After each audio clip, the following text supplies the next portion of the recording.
प्यारे छात्रों का एक बार फिर से स्वागत है और अध्याय 5 में आगे बढ़ते हुए अब हम करेंगे प्रश्नावली 5.2 का प्रश्न क्रमांक 2।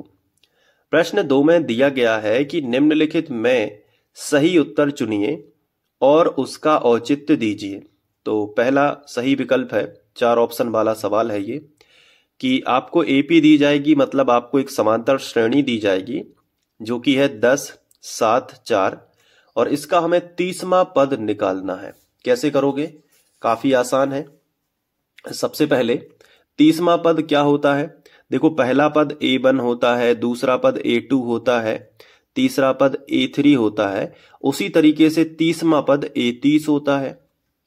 और कोई भी पद ज्ञात करना हो तो उसका हमें फॉर्मूला पता होता है, वो हम बना सकते हैं। कैसे?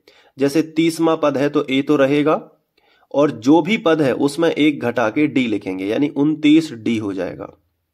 तो 30वें पद का फॉर्मूला तो हमने बना लिया, A + 29D। अगर हमें A और D पता हो तो हम 30वां पद निकाल सकते हैं। तो A और D तो हमारी AP दी गई है ना, हमें यहां से पता चल जाएगा। A कैसे पता चलेगा? प्रथम पद है जो कि 10 है, तो A का मान तो हमें पता चल गया कि 10 है, जो कि हमें AP दी गई ना, वहां से पता किया।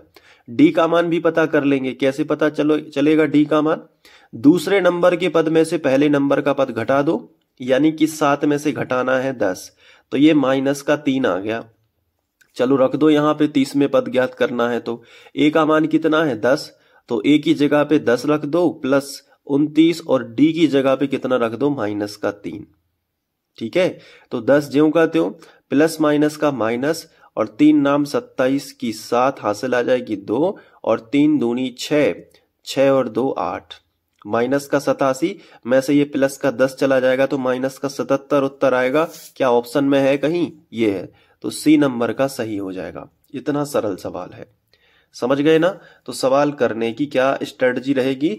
कोई भी पद आपको ज्ञात करना है, उसका फॉर्मूला आप खुद बना सकते हो। कोई भी पद हो, 30वां हो, 50वां हो, 100वां पद हो, उसका फॉर्मूला आप खुद बना सकते हो।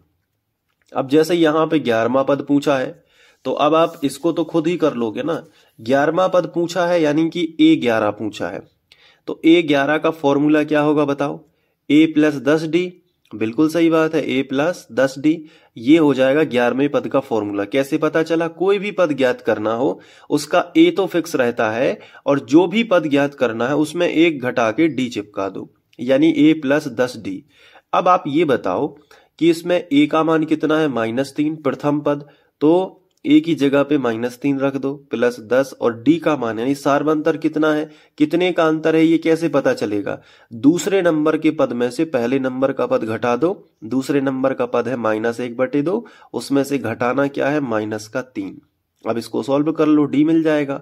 तो देखो D बराबर -1/2 और ये देखो माइनस माइनस का क्या हो जाएगा? प्लस, और ये हो जाएगा 3, तो D बराबर हो जाएगा -3 दूनी 6, -1 प्लस 3 दूनी 6 और बटे कितना? 2, तो 6 में से 1 गया तो कितना बचा? 5/2, तो यहाँ D की जगह पे रख दो 5/2। 2 से ऊपर नीचे का कट जाएगा, 2 एकम 2, 2 पंचे 10, तो कट गया ना। तो -3 प्लस 5 25। अब 25 में से 3 गया तो कितना बचा? बता दो जल्दी। 25 में से 3 गया तो 22 बचा, है ना, क्योंकि 22, 23, 24, 25, तो 22 है। तो ये जो आंसर होगा ये वाला करेक्ट होगा। और ये वाला जो है ये 2024 के एग्जाम में आया हुआ क्वेश्चन है, आप मिला लीजिए। ये वाला क्वेश्चन 2024 की वार्षिक परीक्षा में आया है। कौन से बोर्ड में आया है? ये MP बोर्ड में आया है, तो इसको अच्छे से कर लेना। तो दोनों के सॉल्यूशन मैंने आपको बताए कैसे करना है। अब अच्छे से आप इनके एक एक करके सभी की सॉल्यूशन अच्छे से लिख लेना, जैसे आपको समझ में आया हो वैसे। जैसे पहले के नीचे पहले का आंसर लिख लेना कि पहले का सॉल्यूशन कैसे किया और फिर दूसरे का सॉल्यूशन कैसे किया। ठीक है, आप खुद कर सकते हो, मैंने इतना समझा दिया है कि आप इसको खुद भी कर सकते हो। अब इसके बाद नोट्स प्रॉपर तरीके से बनाते जाना और पढ़ाई को बेहतर करने के लिए आप प्लेलिस्ट से जरूर पढ़िएगा, ताकि एक एक सवाल को अच्छे से करो, खुद से करो। हर एक सवाल आपके दिमाग से गुजरना चाहिए। एक बात हमेशा याद रखना, गणित में जितना अभ्यास करोगे उतना ही उसमें मास्टर हो जाओगे। यानी गणित क्या मांगती है? गणित अभ्यास मांगती है। आप जितनी प्रैक्टिस करते जाओगे, हर सवाल का सॉल्यूशन मैं करा रहा हूं, हर एक सवाल का जो एग्जाम में आना है वो हर सवाल आपको यहाँ पे मिलेगा प्लेलिस्ट में।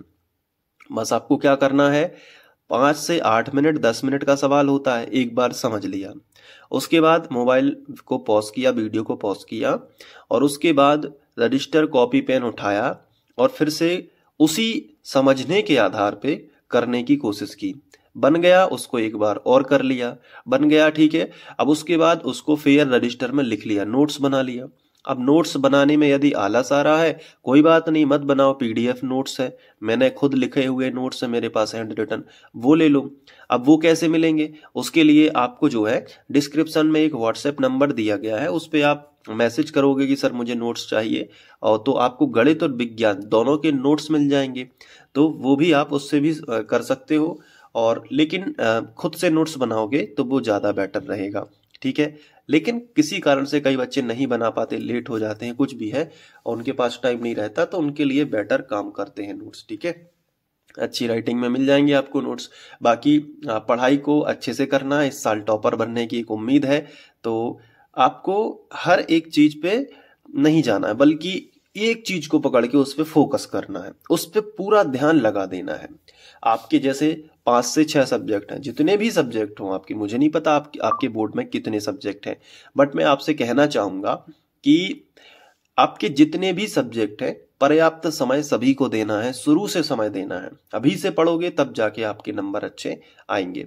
तो मैं आपसे थोड़ा थोड़ा बीच में मोटिवेट करता रहता हूं ताकि आपका पढ़ाई में मन लगा रहे।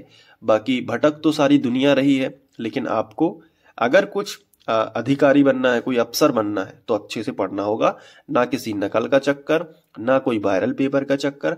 अपना ध्यान केवल और केवल पढ़ाई में लगाना है, ठीक है। तो मिलते हैं नेक्स्ट वीडियो में, तब तक के लिए अपना ध्यान रखना। Thank you.